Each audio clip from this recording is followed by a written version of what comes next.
Sometimes I feel out of sync when I'm trying to bring my left brain to some of these questions and trying to understand things. But Cyndi, I'm going to continue nonetheless, which is I'm trying to understand from your perspective what reincarnates.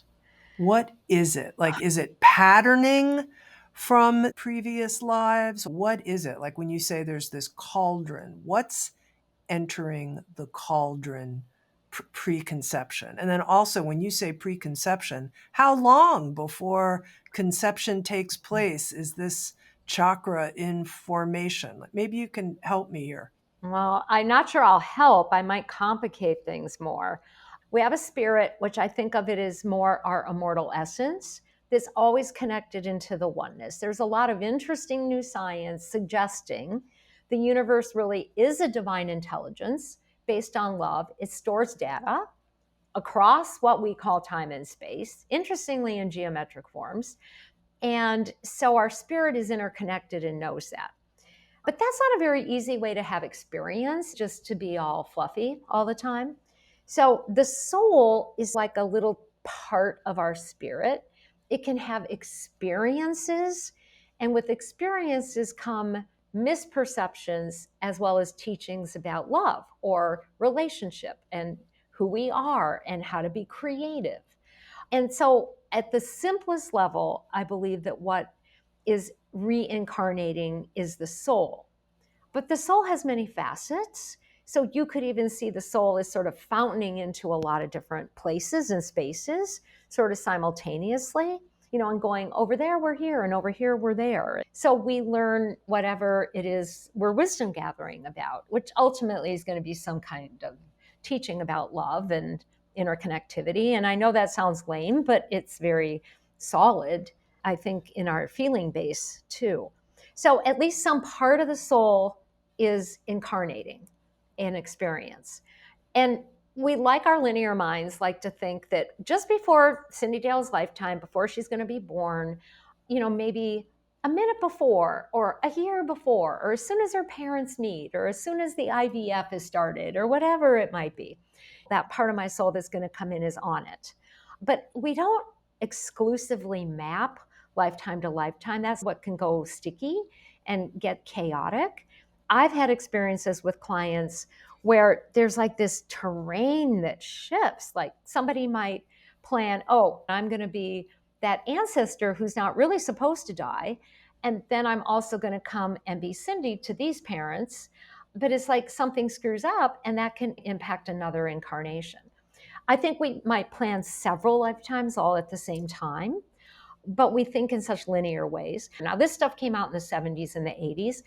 Interesting research. They did regressions with people who had situations that they did not like in their lives, brought them back to a preconception state, which is like what some call a bardo. It's a timeless state where they were making agreements about what would happen in the lifetime they were in.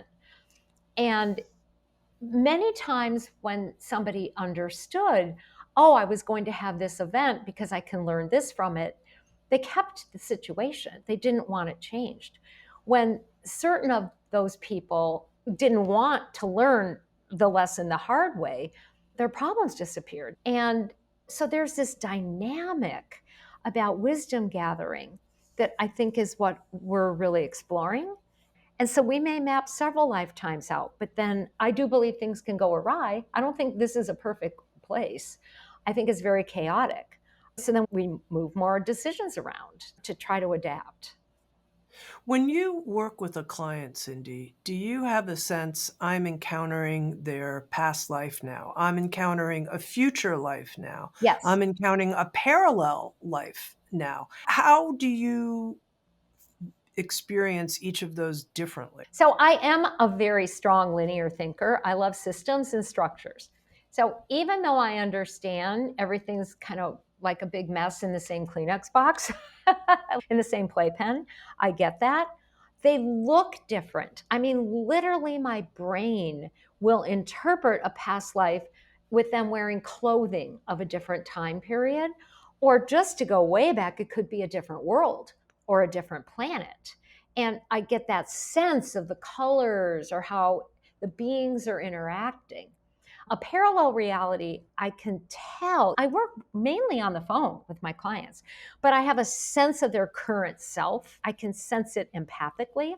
Like there's a tone to who they are. There's an image I have of them that may not even be about their physicality. There's colors that I know about them. There's a feeling of their organic self.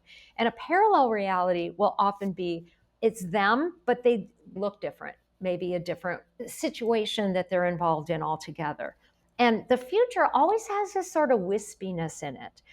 Oh, I'm going forward rather than backward. Backward is history. So I even do a spatial exploration.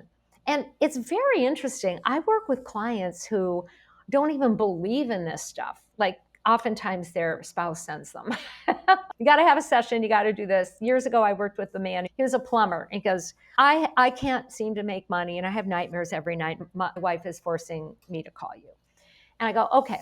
So I just saw this whole story, different clothing, castle, prince, this whole drama that ensued with a brother and the king and the jealousy and all this kind of stuff. And I said, this is all I'm seeing.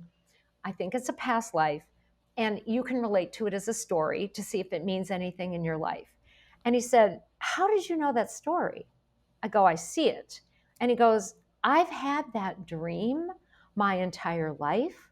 And it played out exactly like that with my father, who first owned the plumbing company, and my brother, who's mad at me because I got the plumbing company. And so we just did some rearrangement and he started making money at his plumbing company. So I think people are innately intuitive about who they are and can stretch into, I can see myself having been that. Parallel realities are a little more challenging for people. I have a client having this entire parallel reality that she's living in right now while she's living her current life, and she doesn't like it because it just crosses your brain strange. Future stuff, I'll give you an example. I was working with a client in my office today, and it was so fun because our future kind of tends to come from afar and then enter the field, the energy field. It tends to come in, and then finally it lands in the physical self or in the body. And she brought up a dream she had. And before she said the dream, I was like, you just dreamt that one of your daughters got married. I said, I can see it in your energy field. I can see it. We have the same image of the man the daughter might meet and marry.